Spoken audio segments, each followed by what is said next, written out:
Maitreyan social ആക്ടിവിസ്റ്റും ഓതറും ഒക്കെ അല്ലേ? അപ്പോൾ ഇതിന് പുറമെ ആരാണ് മൈത്രേയൻ? ഞാൻ എന്നെ ഒരു ജീവിയായിട്ടാണ് ഐഡൻറ്റിഫൈ ചെയ്യപ്പെടുന്നത്. ജീവനുള്ള ഒരു ജീവി. അതിനകത്ത് ആ ജീവിയിൽ നമ്മൾ മനുഷ്യരാണ് ഈ ക്ലാസിഫിക്കേഷനൊക്കെ നടത്തിയിട്ടുള്ളത്.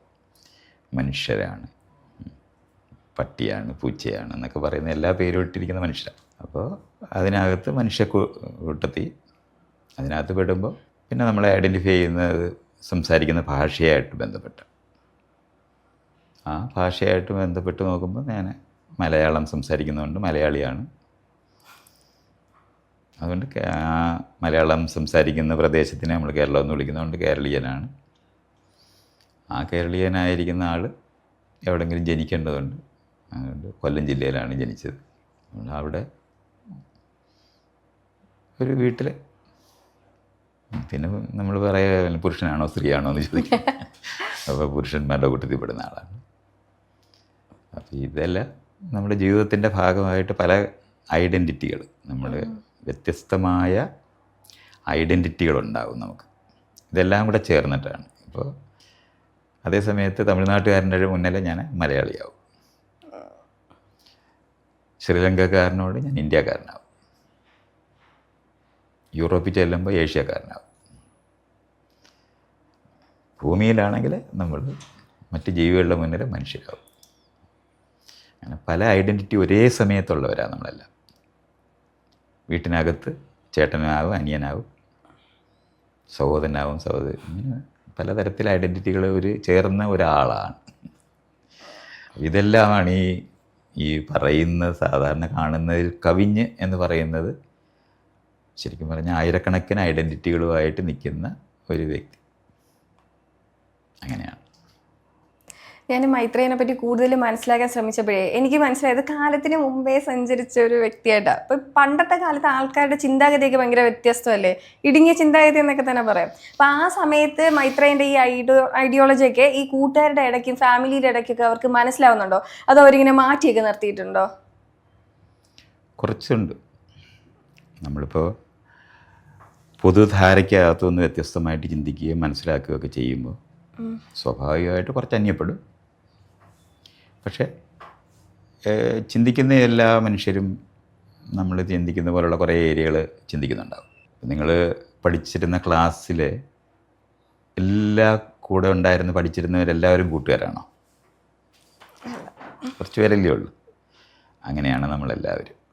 അപ്പോൾ നമ്മൾ എവിടെയാണോ ഉള്ളത് അവിടെ നമ്മൾ പറയുകയും സംസാരിക്കുകയൊക്കെ ചെയ്യുന്നതുമായിട്ട് ബന്ധപ്പെട്ട ഒരു കൂട്ടരായിട്ടായിരിക്കും നമ്മളെപ്പോഴും ജീവിക്കുന്നത്. അപ്പോൾ വീട്ടിനകത്ത് പോലും വീട്ടിലുള്ള എല്ലാവരുമായി നമുക്ക് ഒരുപോലെ ബന്ധം ഉണ്ടാകത്തില്ല. പുറത്ത് സുഹൃത്തുക്കളെ നമ്മൾ പറയുന്നവരെന്ന് പറയുന്നവർ തന്നെ നൂറുകണക്കിന് പേരെ പരിചയപ്പെടുന്നതിനകത്തുനിന്ന് ഒരു സംഘമായിരിക്കും നമ്മൾ കൂട്ടുകൂടുന്നത്. അപ്പോൾ കുറേ പേര് നമ്മൾ റിജക്റ്റ് ചെയ്യുമ്പോൾ കുറേ പേര് നമ്മൾ സ്വീകരിക്കുന്നുണ്ടാവും. അപ്പോൾ സ്വീകരിക്കുന്ന ആൾക്കാരുമായിട്ട് ഒരു സംഘം ഉണ്ടാകുക എന്നുള്ളതാണ് നമ്മളെല്ലാവരും ചെയ്യുന്നത്. ഇത് എൻ്റെ കാര്യത്തിൽ മാത്രമുള്ളതല്ല, എല്ലാവരും ഇങ്ങനെയൊക്കെ തന്നെയാണ്.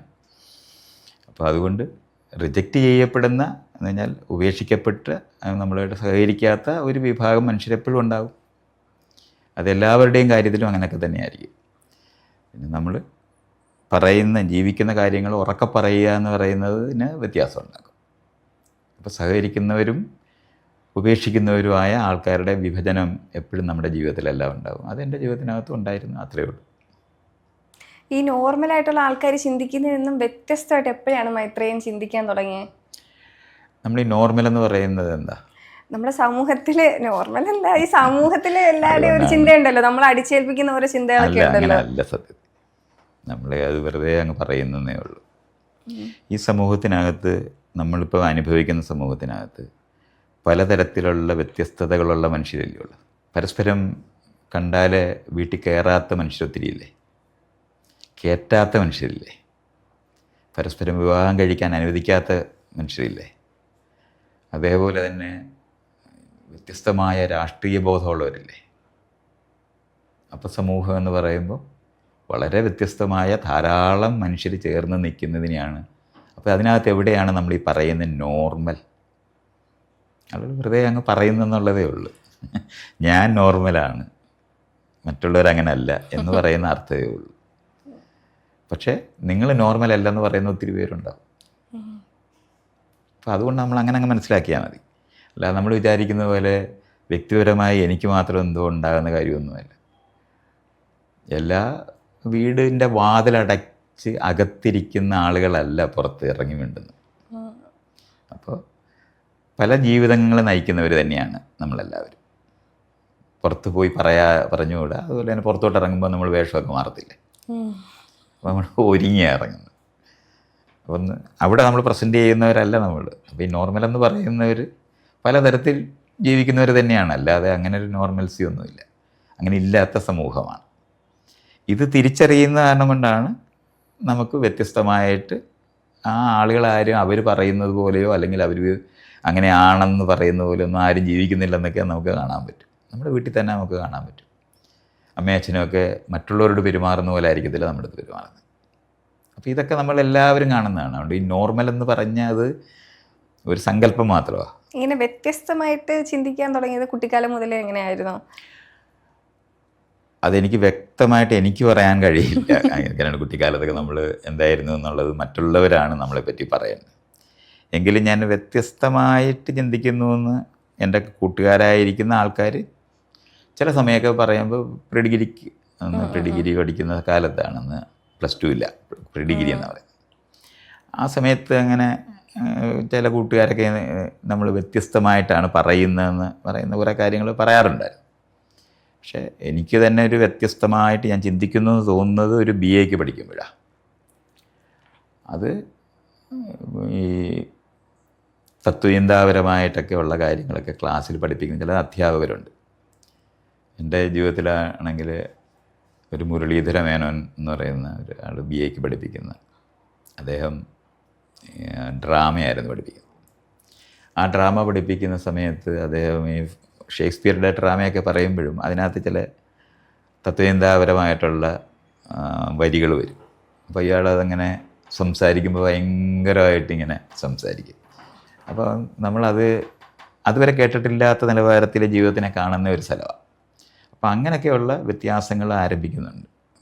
അതിനകത്ത് പ്രധാനമായിട്ട് ഞാൻ അനുഭവിച്ചതെന്ന് പറയുന്നത് ഒരു എസ്സേ ഞാൻ പഠിക്കുന്ന സമയത്ത് ഇംഗ്ലീഷ്, അതിൻ്റെ ചാൾസ് ലാംബ് അല്ലെങ്കിൽ അതുപോലെ ഒരാളാണ് അത് എഴുതിയിരിക്കുന്നത്. കൃത്യമായിട്ട് ചാൾസ് ലാംബാണോ GK ചെസ്റ്റർട്ടനാണോ എന്ന് എനിക്കിപ്പോൾ സംശയമുണ്ട്. അദ്ദേഹം ഇങ്ങനെ 35 വർഷം ഞാൻ ഈ ഡെസ്കിൻ്റെ പുറകിൽ പെട്ടുപോയി, എൻ്റെ യൗവനം മുഴുവൻ ഞാനിവിടെ കൊടുത്ത്, ഇന്നെനിക്ക് സ്വാതന്ത്ര്യമുണ്ട്, സമ്പത്തുണ്ട്, പക്ഷെ ജീവിക്കാനുള്ള യൗവനമില്ല എന്നൊക്കെ പറഞ്ഞാൽ അദ്ദേഹം എഴുതിയിരിക്കുന്നൊരു സാധനമുണ്ട്. അപ്പം ഞാൻ പെട്ടെന്ന് ഇങ്ങനത്തെ ഒരു ജീവിതം എന്തായാലും എനിക്ക് വേണ്ട എന്ന് ഞാൻ ആലോചിക്കുന്നൊരു സ്ഥലമുണ്ട്. അങ്ങനെ ഈ ജോലി, നമ്മൾ ജീവിക്കാനായിട്ട് അധ്വാനിക്കണം എന്നറിയുമ്പോഴും ജോലിക്കാരനാകുക, ആരുടെയെങ്കിലും കീഴിൽ ജോലി ചെയ്യുക എന്ന് പറയുന്നത് വേണ്ടാന്ന് തീരുമാനിക്കുന്നുണ്ട്. അപ്പോൾ ജീവിത മാർഗമായിട്ട് മൈത്രേയൻ എന്തായിരുന്നു ചെയ്തിരുന്നത്? ആദ്യം എനിക്കറിയില്ലായിരുന്നു ഞാൻ എന്ത് ചെയ്തിട്ടാണ് ജീവിക്കുന്നത്. പക്ഷേ പിന്നെ ജീവിച്ച് ഇപ്പോൾ ആൾക്കാർ നിങ്ങൾ ഈ ചോദിക്കുന്ന പോലെ ചോദ്യം ചോദിക്കുമ്പോഴാണ് എനിക്ക് മനസ്സിലായി ഞാൻ ഈ നാട്ടുകാർക്ക് അന്ന് പൊതുപ്രവർത്തനം ചെയ്യുക എന്ന് പറയുന്ന ഒരു സ്ഥലത്തേക്ക് ഞാൻ എത്തിച്ചേരുന്നുണ്ട്. അപ്പോൾ ആ ചെയ്യുന്ന സമയത്ത് പുസ്തകം മറ്റുള്ളവർ വായിക്കുന്നത്, ഈ പുസ്തകം മറ്റുള്ളവർ വായിക്കേണ്ടതാണ്, നമ്മളെ വായിക്കുകയും സ്വാധീനിക്കുകയും ചെയ്തൊരു പുസ്തകം. അപ്പോൾ അതൊക്കെ ട്രാൻസ്ലേറ്റ് ചെയ്തും അത് പബ്ലിഷ് ചെയ്തും ആ പുസ്തകങ്ങൾ അപ്പോൾ ഇങ്ങനെ വിൽക്കാൻ പറ്റുന്ന പുസ്തകങ്ങളല്ല. സാധാരണ നമ്മളിപ്പോൾ ഒരു ബുക്ക് പബ്ലിഷിംഗ് എന്ന് പറഞ്ഞാൽ ഏറ്റവും നന്നായിട്ട് വിറ്റ് പോകുന്ന പുസ്തകം അടിക്കണമെന്നല്ലേ ആലോചിക്കുന്നത്. അങ്ങനെ അല്ലായിരുന്നു. മറ്റുള്ളവർക്ക് അറിയണമെന്ന് വിചാരിക്കുന്ന പുസ്തകങ്ങൾ, മറ്റുള്ളവർ ഇത് അറിയേണ്ടതുണ്ട്, അങ്ങനത്തെ പുസ്തകങ്ങൾ അടിച്ച് അത് വിറ്റാണ് സത്യത്തിൽ ജീവിച്ചത്. അത് ഒരു 10-15 വർഷത്തോളം നമ്മൾ തുടർച്ചയായിട്ട് അത് ചെയ്യുന്നുണ്ട്. അപ്പോൾ ഒരു ജീവിതത്തിൻ്റെ ഈ പ്രധാന സമയം എന്ന് പറഞ്ഞാൽ കുഞ്ഞിനെ വളർത്തുന്ന സമയത്തൊക്കെ ഉള്ള വരുമാനത്തിന് ഏറ്റവും കൂടുതൽ പ്രയോജനപ്പെട്ടിട്ടുള്ളത് ഈ പുസ്തകം വിറ്റിട്ടായിരുന്നു. അപ്പോൾ അതിനൊരു സംഘം ഉണ്ടായിരുന്നു. ഞങ്ങളൊരു 10-40 പേരോളം ഒന്നിച്ചു വരുന്നുണ്ട്. അപ്പോൾ അവരെല്ലാം രാഷ്ട്രീയമായിട്ടുള്ള പൊതു ഇടതുപക്ഷ രാഷ്ട്രീയമായിരുന്നു എനിക്കുണ്ടായിരുന്നത്. ഏതെങ്കിലും രാഷ്ട്രീയ പാർട്ടിയായിട്ട് ബന്ധം ആ സമയത്തില്ല.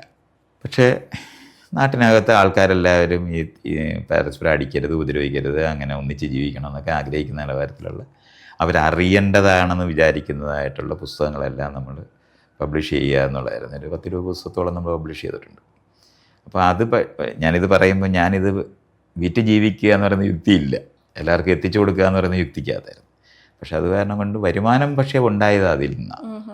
നമുക്കിപ്പോൾ 2 പുസ്തകമായിട്ട് ഇറങ്ങി ഒരു ജംഗ്ഷനിൽ പോയി ആൾക്കാരെയൊക്കെ കണ്ട് സംസാരിച്ച് പുസ്തകം വിറ്റ നമ്മുടെ ചിലവിനുള്ള കാശുമൊക്കെ അതിനകത്തുനിന്നുണ്ടാകും.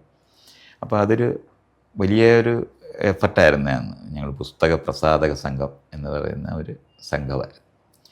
അതിൻ്റെ പബ്ലിഷിംഗ് ആയിട്ട് ബന്ധപ്പെട്ടായിരുന്നു നമ്മൾ ഒരു പ്രാഥമികമായ എല്ലാ ചിലവുകളും കാര്യങ്ങളും എല്ലാം അതിൽ നിന്നുണ്ടാകുമായിരുന്നു. വീടിന് വാടക കൊടുക്കുക, ഭക്ഷണം കഴിക്കുക, അങ്ങനെയൊക്കെയുള്ള എല്ലാ കാര്യങ്ങളും നടന്നു പോകുമായിരുന്നു. അതായിരുന്നു പ്രധാന വരുമാനമായിട്ട് ആലോചിച്ചാൽ അതായിരുന്നു ഉണ്ടായിരുന്നത്.